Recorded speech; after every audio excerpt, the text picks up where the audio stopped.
Sanibonani molweni ndiyanamkela ezaCTV ngesiXhosa. So uNomalanga ke guys benthe bexoxile ke kukwenzo wathi uyile kwagqirha phofu ngaphandle kwakhe wabe sesithi kukwenza isothuka leyo uba hayibo uya kwagqirha kanjani ungayanga nam. Wabe sithi uNomalanga uyaxolisa kodwa icela nokumxelela ijenda uba umntana uyinkwenkwe. So uvuyo ke belukhona kukwenzo ke nefemeli yakhe kuba nabazali bebelapha bavuya unjengaye heyi khange akwazi nofihla.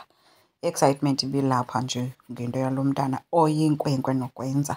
Kodwa kuphetheni betheni noba uyintombazana ayinamsebenzi as long as ngumntana nje erayithi. So ke unjengaye ubencoma ke i-drawing kakwenzo ke ethi ke wagqiba kudala embone esebenzisa i-charcoal. So ukwenza ukuthi ukhuthazwa nayo into yomntana, so uzimisele kakhulu ngomsebenzi wakhe. Unjengaye umxelele ke uba unina ke late organize into ipati or idina to celebrate umntwana. Ethi ke bayaziqhenya bona ngomzukulwana wabo. Ukwenzo ke uthe nayo uyayivuyela ke loo nto. Bese njengaye hayi andiboni ngathi uvuya kakhulu. Abesemenshina into ethi ke uba yena ebengomnye umntu ngesithi yena ukwenzo inkosana yakhe. Yamxaka ke le nto ukwenzo ke ethi hayi bo tata, uthi ke unjengaye abaphantsi bavumile. Ukwenza kuye wabhideka kageni esithi hayi baba mana andisakuva uba uthini ngoku.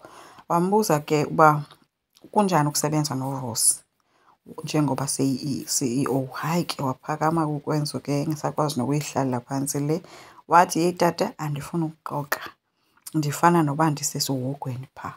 Uthe unjengayo yabona ke leyo isayini ke nyanam, isayini yokuba kukho umntu ongene ezihlangwini zakho. Thuke ke ngoku ukwenza uba hayibo uthetha ukuthini ngoku tata. Unjengaye uthe ixesha lifikile ke ngokuphakama ulwele iinto zakho. Ukwenza uthi ndizoyenza kanjani loo nto. Uyise uthe i-voice yakho mfanam nee-designs zakho zifanele ukukhulu. Ethi ngeke ndibe ndikujikeleza mna. Mwise phantsi uVusi. Uthe mqimbe phantsi yilwa ulwele isihlalo sakho. Sowudlamini ngoba uba awuyenzi leyo into uzofana nomsila wenja uyolandelana noVusi ubomi bakho bonke usebenza uphantsi kwesandla sakhe. Wathi uzomxelela ntoni unyanakho? Uzofunda ntoni kuwe unyanakho? Uzobona uba wena uyinxelebane usisicashalala sikaVusi. Wathi yilwa ke mfanam ulwele iinto zakho. So ukwenza ke benguloo mntu ke wothukileyo but nathi ke iyasothusa singabanye because unjengaye ngokwazi kwethu akakayazi into kaVusi uba ithini. Nathi asikaxeleli into epheleleyo ngoVusi uba akazalwa ngunjengaye kodwa kukhona into enjalo ethethisayo.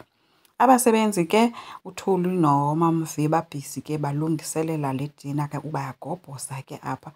Uthi ke uThuli yes xa kwengunoma apha othi kodwa ukhulelwe kodwa hayi ugangxaza utywala. Uthi nothi utywala nje usela iwhiskey. Heyi wabe sithi uMamV hayibo njani lo mntana ufuna ukubulala ingane kwenzekeni, ayiwazi nomzimba wayo. uThuli uthe hayibo ngubani ongawaziyo umzimba wakhe ma, ngubani ongazi xa upregnancy uba i-pregnant yi-pregnant. Laa English yakhe ke guys ayoyam. Baphazanyiswe ke kukufika Noma eyama noyise bebehleke banyani bebhantsana ke. So kwangena uNoma eyama noyise ke sebeyiyeka ke loo nto bebeyithetha. Bathe ke basawuhlala phantsi ke uNoma noyise uSokhaba sewathi ke kuNomalanga akazi noba uyaphupha na. Uthe kodwa undibuze nawo kuwe mnye uba ukwenzo wakho lo uredi na ukwenza izinto ngendlela. uNomalanga uthe ufuna ukumnika ispace okwangoku kwenzo. uSokhaba uthe no kufuneka akutshate lo mfana nikhulise umntana nibe yifemeli. uNomalanga uthe emva kwayo yonke ke into esidlule kuyo ucinga uba ukwenza uzokwenza izinto right. Wabe sithi uDlamini makenze izinto right, makenze izinto right. Bafika ke noDlamini ke bezobajoyina. So uphetheni bethetha ke into bafuneka bazakwenza isiqiniseko sokuthi bayamnika isapoti uNomalanga.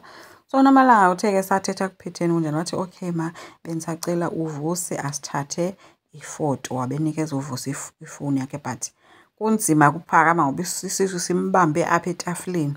Uthe ke uphetheni ke okay no it's fine kodwa ke ngicela siyithatheni sonke ifoto. Kunjani xa siyithatha sonke? Baphakame kuVusi, waphakama kuqala kugcina ugijima uya kuNomalanga, ufika wamhlebela phasi, wethi uzomlungisa inwele kuqala. Afika wamlungisa ezinwele, uyahleba, uthi yena ehlisa isisu. Chaba isisu siye senyuka ngeli xesha azama ukunika uVusi ifowuni. So inzima ke into ngoku, uyakhophoza, kuneentloni ke uNomalanga because phantse wabhaqwa kuyo yonke le nto yakhe and uzobhaqwa uyise elapha. Singazi uba koze kube nini na silindile ukubhaqwa kukaNomalanga nokwazi into yoba uVusi kwenza uzawuphelela kubani na, kuNomalanga okanye kuSibongile. So hayi, sesiyatsalwa ke ngoku isitori. Enkosi, ngicela siqhubeke, subscribe, silike, singakhomenta futhi. Bye.